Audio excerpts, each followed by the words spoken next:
اس سے کوئی مطلب نہیں وہ مسلمان ہے، وہ غیر مسلم ہے، وہ کیا ہے۔ عشق اور محبت کا چشمہ لگ گیا آنکھوں پہ، ماں باپ کی نہ عزت نظر آئی، نہ خاندان کی عزت نظر آئی، نہ اللہ کا دین نظر آیا، محبت کے نام پہ سب کچھ بیچ دیا۔ میری پیاری ماں اور بہنوں، آج اس پر بھی ہمیں غور کرنے کی ضرورت ہے۔ مجھے افسوس کے ساتھ کہنا پڑتا ہے، سیمانچل کی اکثر مسجدوں میں جمعہ کی نماز میں عورتوں کا انتظام نہیں ہے۔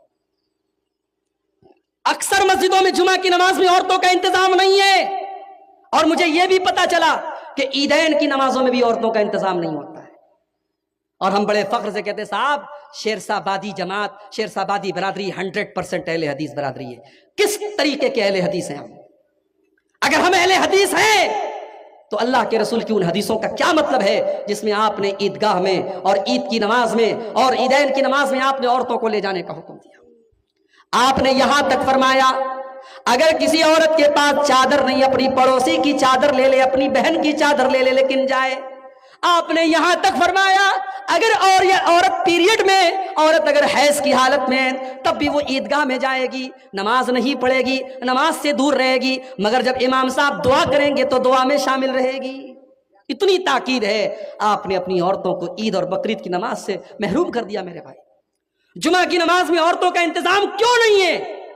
اگر آپ 1 فلور مسجد بناتے کیا وہ 2 فلور نہیں بن سکتی؟ اگر آپ کی مسجد میں 500 لوگوں کا انتظام ہے کیا اس میں ایک روم عورتوں کے لیے نہیں بن سکتا؟ آپ چاہیں گے تو سب کچھ ہو سکتا ہے۔ اور جس دن آپ نے مسجدوں میں عورتوں کا انتظام کر دیا اور عورتیں پابندی سے جمعہ کی نماز میں آنے لگیں، میں گارنٹی دیتا ہوں، لکھ کے دیتا ہوں، آپ کے علاقوں کی تصویر بدل جائے گی۔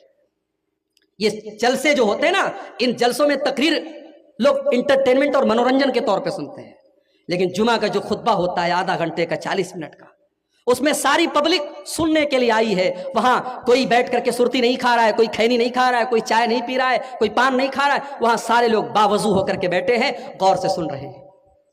جمعہ کی نماز میں اگر آپ نے عورتوں کا انتظام رکھ دیا، سال میں 50 جمعہ کا خطبہ ہوتا ہے، 52 جمعہ کا خطبہ ہوتا ہے، آپ کے گھر کی عورتیں 52 تقریر سنیں گی، 52 تقریر سنیں گی، ان کے دین میں اضافہ ہوگا، ان کے علم میں اضافہ ہوگا۔ وہ عورتیں اگر کسی مدرسے میں پڑھی لکھی نہیں ہیں، عالمہ نہیں ہیں، فاضلہ نہیں ہیں، اسکول کی پڑھی ہیں، کالج کی پڑھی ہیں، لیکن صرف جمعہ کا خطبہ اگر آپ ان کے لیے انتظام کر دیں گے تو میرے بھائیوں، کل کوئی بہروپیہ عشق اور محبت کے نام پر ان کو لے جانے کی کوشش کرے گا، اس نے 52 جمعہ کے خطبے سنے ہوں گے، اس کے پاس دین کا علم ہوگا، وہ محبت اور پیار کے اس دھوکے میں نہیں آئے گی، وہ کہہ دے گی نہیں میرا ایمان اتنا سستا نہیں ہے، میرا دین اتنا سستا نہیں ہے، تیری محبت کے جھانسے میں نہیں آؤں گی۔ آج اگر ہماری قوم کی بیٹیاں یہ قدم اٹھا رہی ہیں، مجھے کہنے دیجئے کہیں نہ کہیں اس کے ذمہ دار ہم اور آپ ہیں۔ ہم نے اپنی عورتوں کو دین کی تعلیم نہیں دی ہے میرے بھائی۔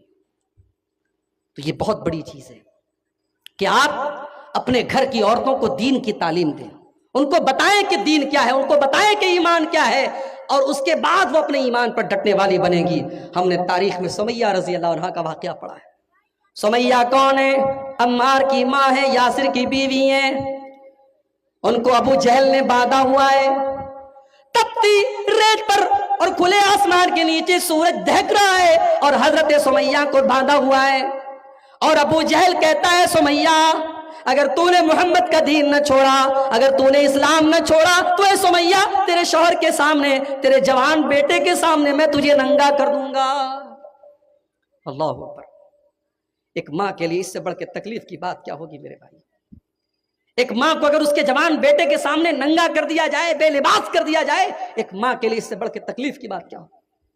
اے سمیہ تیرے ایمان کا کیا کہنا، اے سمیہ تیرے استقامت کا کیا کہنا، تو نے ابو جہل کی بات نہیں مانی، سمیہ کو ننگا کر دیا گیا، جوان بیٹے کے سامنے اس کی ماں کو ننگا کر دیا گیا، اور بڑی بے دردی سے سمیہ کو شہید کر دیا ابو جہل نے۔ او میری پیاری ماں بہنوں، سمیہ نے جان دے دی مگر ایمان نہیں دیا، سمیہ نے جان دے دی مگر توحید کا دامن نہیں چھوڑا۔ ایسے ہی لوگوں کے بارے میں اللہ کہہ رہا ہے ان الذین قالوا ربنا اللہ ثم استقاموا تتنزل علیہم الملائکہ۔